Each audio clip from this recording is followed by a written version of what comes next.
Greenfield Village. All that land was cared for by 74 people who called it home. But much like prisoners in the jail, they could never leave it. They were men, women, and children forced into slavery. This plantation was home to the Carroll family, one of the wealthiest families we have at Greenfield Village. Their wealth came from both their massive amount of land and the people that they owned, whom they forced to grow crops to make their money.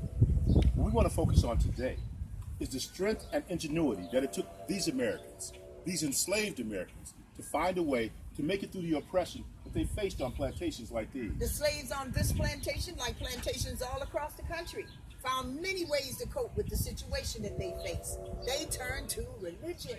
They used stories and songs to teach lessons to their children and to bind their communities together.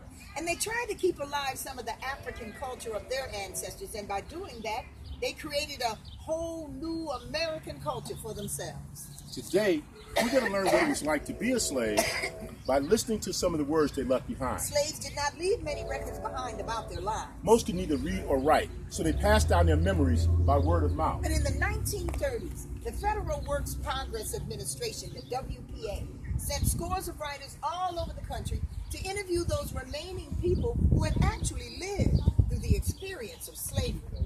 These slave narratives will give you a glimpse today into the lives of slaves. When you hear the narratives, you'll find that there was no single experience of slavery. It was very different from plantation to plantation. But what you'll also find is that slaves always knew they were viewed as property, and they always hungered to be free. This first slave narrative comes from the memory of Josiah Henson, an abolitionist author and minister born into slavery in Maryland and then escaped to Canada when he was 41. He founded a settlement and then he opened a school for other fugitive slaves. Here, he recalls the horrors of the slave auction. My brothers and sisters was being off first, one by one. And my mother, paralyzed with fear, held my hand. Her turn come, and she was sold to Isaiah Riley of Montgomery County. Then, I was offered up. No more. No more. Many thousands gone.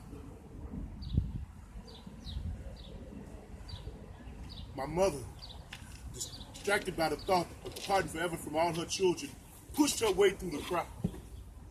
She fell at Riley's feet and clung to his knees, entreating him in tones that only a mother could command. He disengaged himself from her with violent blows and kicks. No more. No more. Many thousands gone. I must have been 5 or 6 years old when all this happened.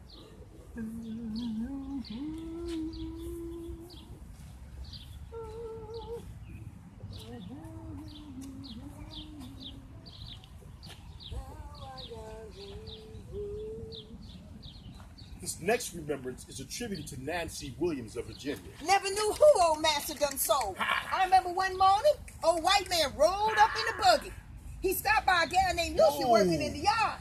He say, "Come on, get in this buggy. I bought you this morning." but she begged him, let her go see her baby and her husband so she could say goodbye. But then he say, "I ain't got time for all this crying and carrying on.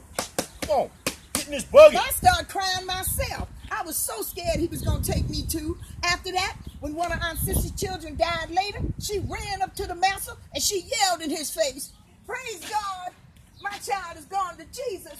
That's one less child of mine you going to ever sell." Many slaves recalled the enormous mental and physical cruelty of slavery, as described here by Jordan Johnson, born into slavery in 1848 in Virginia. Men always went into the woods when they knew their wife would do for a whipping, except when they was in the field. They dare not lean in.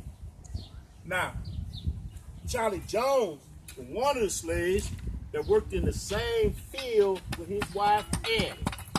They was planting tobacco. He was setting out, she was healing. Now Annie was big with child, getting near to her time. Well, one day, she made a slip and chopped down one of them young shoots. That old overseer did come running at her, screaming. She ain't do nothing but make her even more nervous. And well, pretty soon she chopped down another shoot.